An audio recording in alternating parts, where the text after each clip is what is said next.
வணக்கம்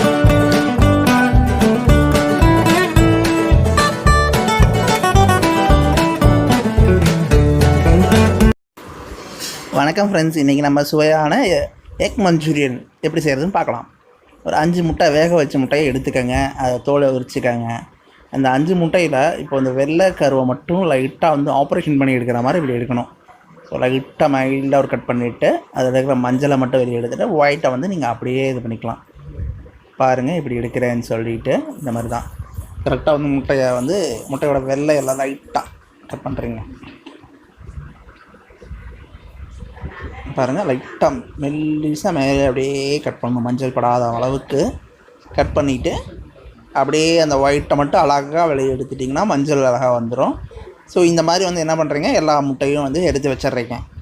எடுத்து வச்சிட்டிங்கன்னா இப்போ இந்த மாதிரி இருக்கும்.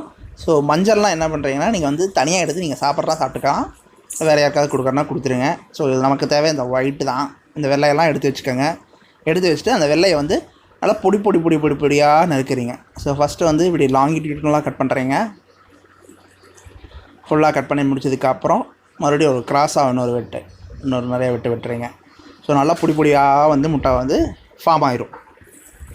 ஓகேங்களா?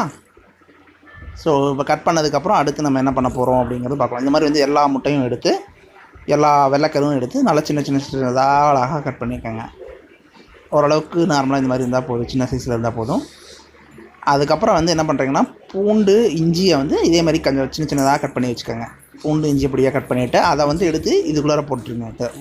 வெள்ளைக்கரு இருக்கு இல்லையா, அது கூட வந்து இந்த பூண்டையும் இஞ்சியும் கட் பண்ண பூண்டையும் இஞ்சியும் இதில் போட்டுருங்க. போட்டுட்டு இதை வந்து அப்படியே லைட்டாக கொஞ்சம் கடல மாவு போடணும். ஐயோ நிறையா போட்டேன். சரி கொஞ்சம் எடுத்துருவோம்.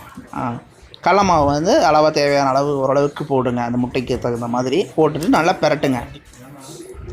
பெரட்டினதுக்கப்புறம் லைட்டாக வந்து மிளகாத்தூளை வந்து மெல்லிசாக போட்டு அதையும் நல்லா கலக்குங்க.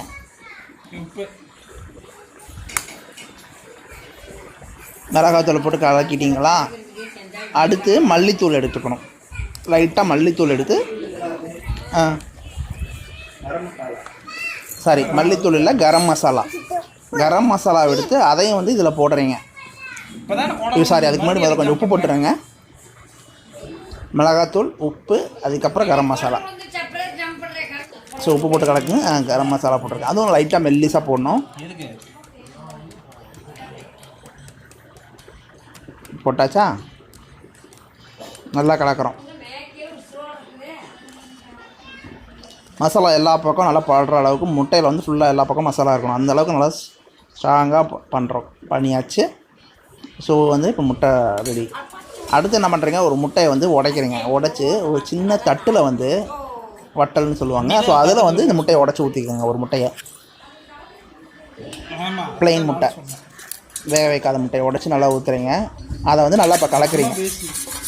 இது யூஸ்வலாக டம்ளர்லேயே கூட பண்ணிக்கலாம். பட் தட்டில் ஏன் பண்ணுறோன்னா வந்து நீங்கள் அந்த ஏற்கனவே பண்ணிங்க இல்லையா, முட்டை கட் பண்ணி வச்ச முட்டை இருக்கு இல்லையா, மசாலாலாம் தர முட்டை, அதை வந்து இதுக்குள்ளே போட்டு மறுபடியும் கலக்கணும். ஸோ முட்டைக்கே முட்டை கவரிங் அதை பண்ணுறோம். இப்போ நல்லா வந்து பீட் பண்ணிவிட்டு அந்த முட்டையை நம்ம இது பண்ண மசாலா தர முட்டையை வந்து எடுத்து இதுக்குள்ளே போட்டு மறுபடியும் வந்து இதையும் நல்லா வந்து கலக்கணும்.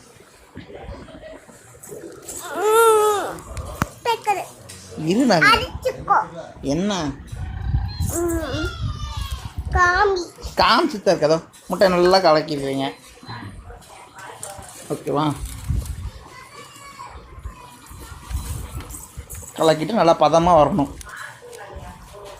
ஓரளவுக்கு நல்லா கொஞ்சம் குழன்னு வரணும். முட்டை உங்களுக்கு சப்போஸ் பத்தலை அப்படின்னா இன்னொரு முட்டை கூட உடச்சி உள்ளே ஊற்றிக்கலாம். ஒன்றும் தப்பு இல்லை. ஸோ எவ்வளோ குளம் நிறையா முட்டை ஊற்றினீங்களும் அந்தளவுக்கு நல்லா டேஸ்ட்டாக இருக்கும். ஊற்றினதுக்கப்புறம் இந்த மாதிரி இப்படி வந்துடும், நல்லா பதமாக வந்துடும்.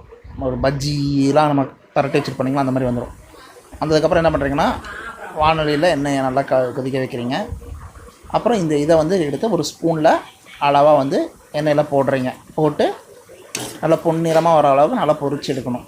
ஸோ இதெல்லாம் எடுத்து போடுறீங்க.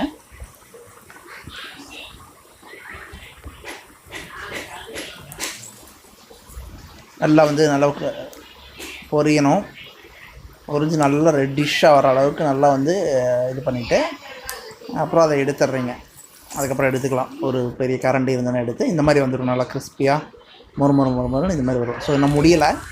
அடுத்து வந்து ஒரு வானொலியில் வந்து கடலப்பருப்பு, கொத்தமல்லி, கருவேப்பிலை போட்டு வேக வைக்கிறீங்க. கொஞ்சம் மிளகாயும் போட்டுறீங்க, 3-4 வரமிளகாய் கிள்ளி போட்டுருங்க.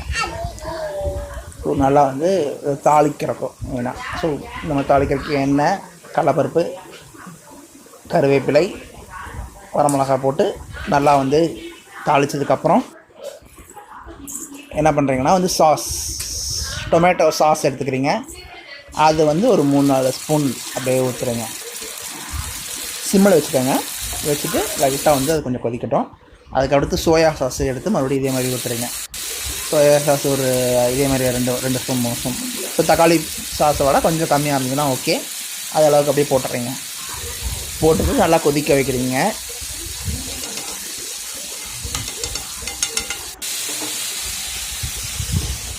ஓரளவுக்கு நல்லா கொதித்து வரட்டும்.